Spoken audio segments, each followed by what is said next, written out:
everybody. I hope you had wonderful weekends. It was awful. Thanks for asking. No, it was a really good weekend.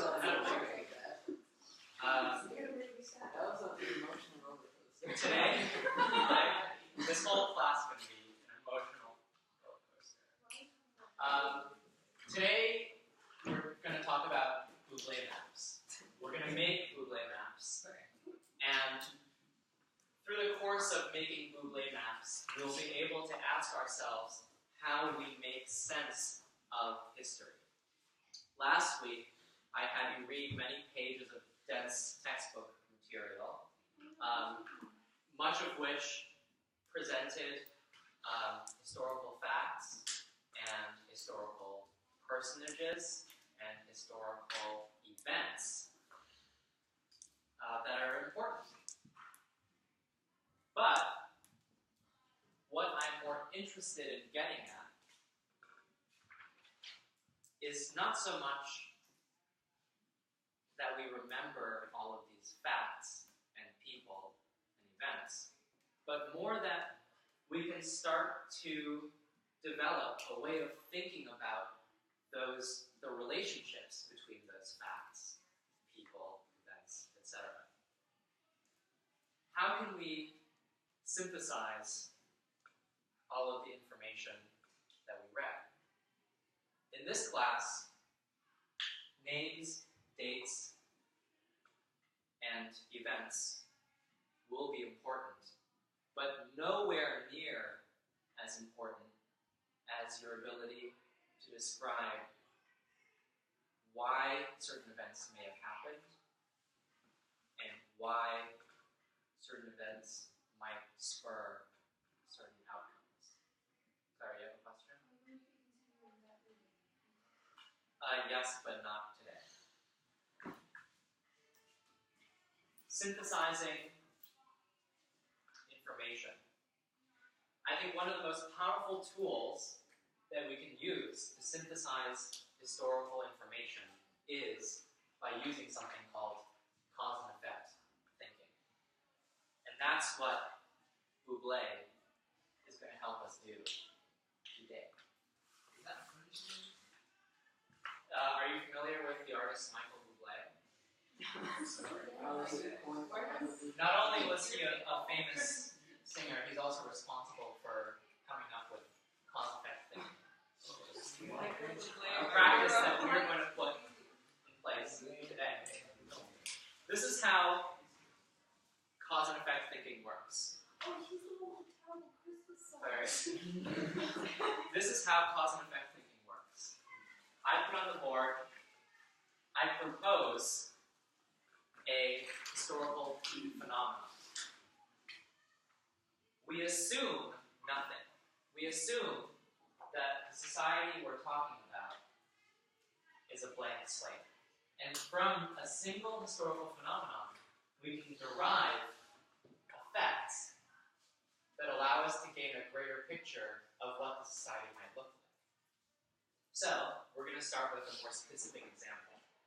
Then, we're going to branch out and paint a picture of the entire Middle Ages. And it's not even necessarily the Middle Ages, because it'll be a society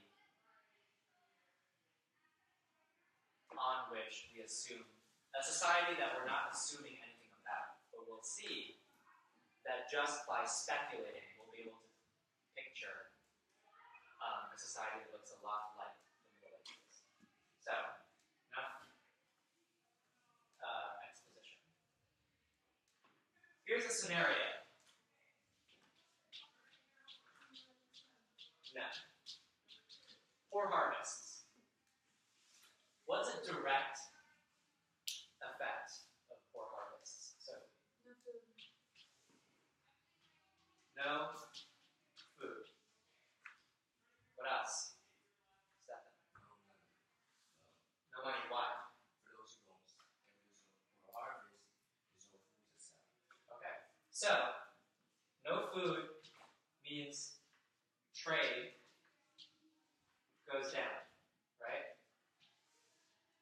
which means less money.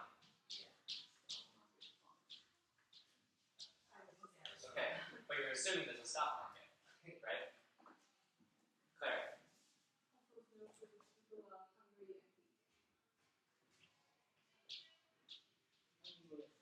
Hunger. What else?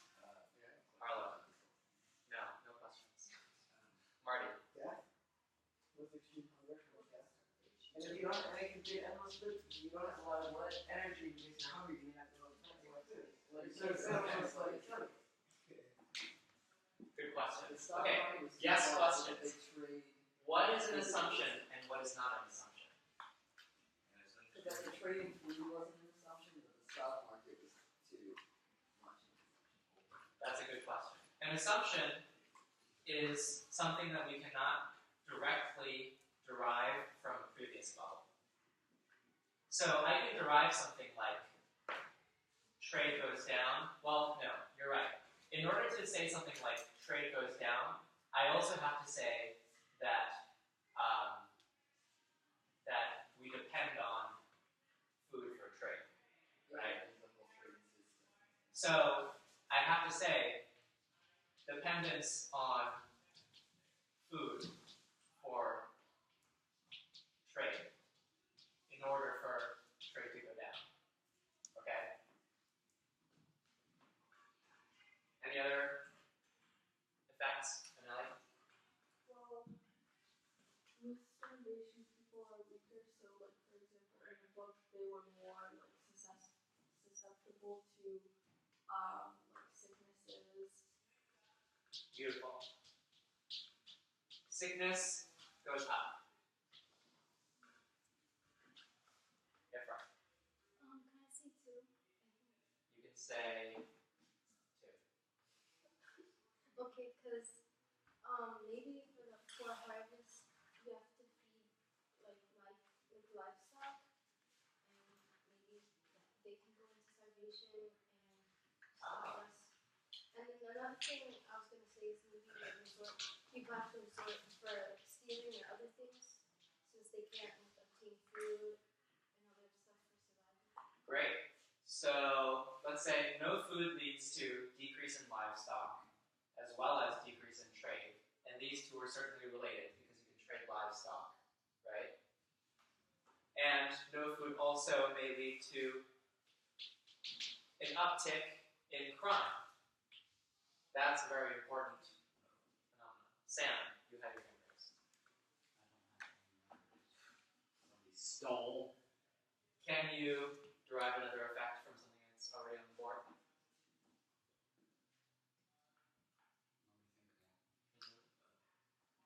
Stefan? Okay, this has to do with trade going down. Alliances.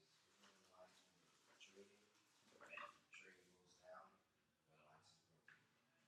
Well, that's an assumption. Is it broken?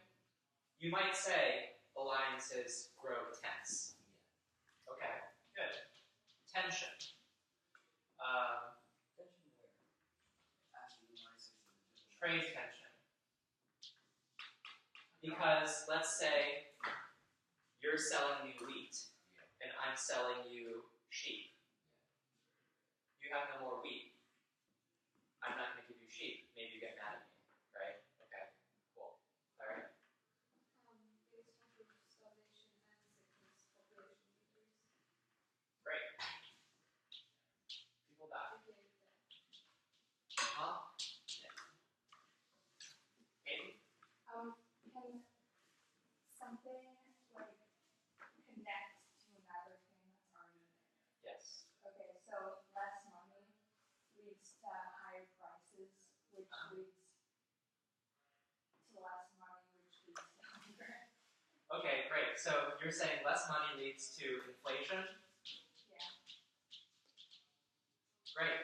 Which leads to more hunger, perhaps? Yeah.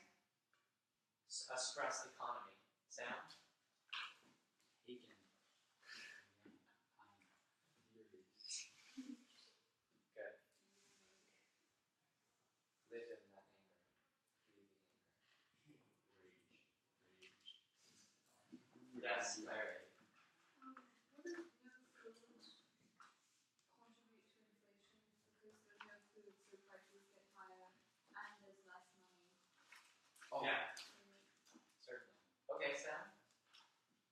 for more jobs because people are dead. Oh, interesting. More Okay. than So population decrease. This was in the textbook, right? Yeah, The population decrease leads to greater job opportunity.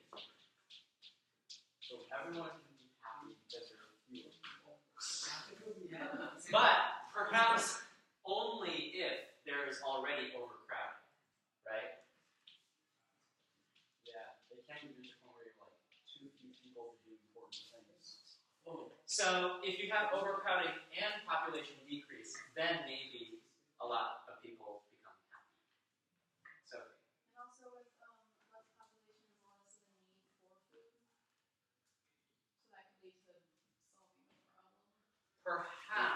perhaps, okay, population goes down, maybe your society needs to actually trade less. Okay, so maybe it balances the economy. Trade also goes down.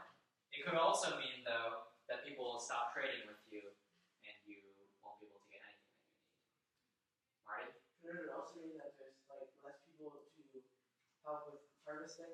Yes. Maybe you need like a critical mass to do that, and then Yes. it can go down even more. Absolutely. Your population goes down, it may lead to even poorer harvests. Okay. I don't want to dwell on this scenario for too long because we're going to spend the rest of the class doing a massive scenario. Do you have your Do Now notebooks? Awesome. I'm going to give you 2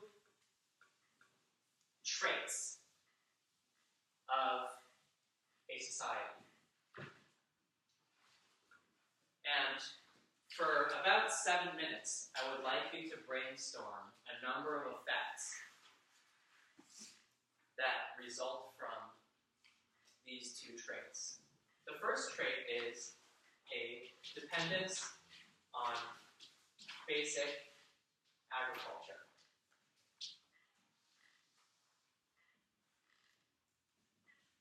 Does everyone know what that means? They need to like grow food. It means that you need to grow food to live, and that your technology to grow this food is very basic. You don't have tractors. You have plows, Food of these. right?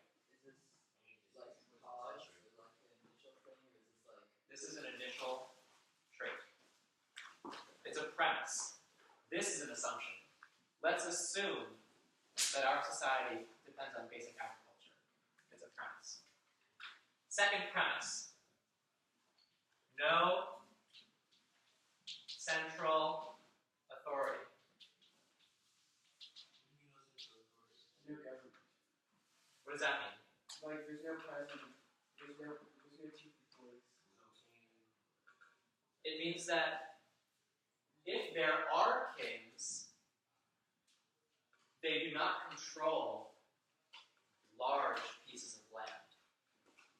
If you remember from the textbook, France is France.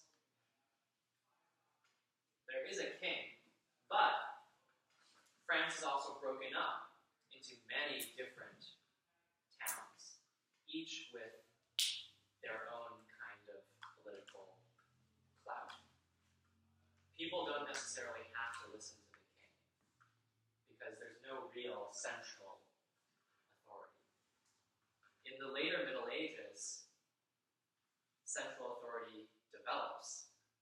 So kings become stronger, perhaps. But in our society, that has not happened.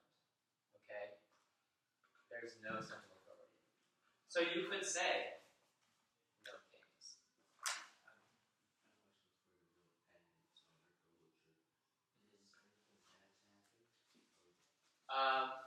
No, you could speculate what if something bad happens, but for now, I'm only giving you 2 premises. Marty? So like even in the U.S., like we have like president, and then like there's like Charlie Baker, and there's like Marty Marshall Austin. In theory, Obama could be like, no, you have to close down Meridian Academy. In theory, that he doesn't manage that sort of thing. But he could. Yeah. I don't know if that is within his executive. I mean, like, the executive has certain, like, Well, he wouldn't emergency want to- privileges, so maybe he could be like, oh, this school is running a shutdown, but that's really neither He's here this nor Kevin guy, there. you know, he can also- Wait, should that occur only That's your state. This is neither here nor there. For 7 minutes, I want you to brainstorm effects spawning from these two premises. Should we do it in the map or just do it? It can be a list. It will turn into a map.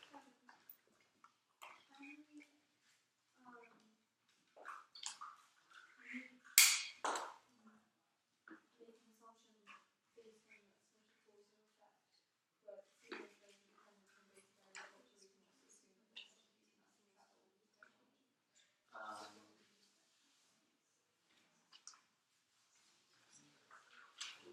sort of.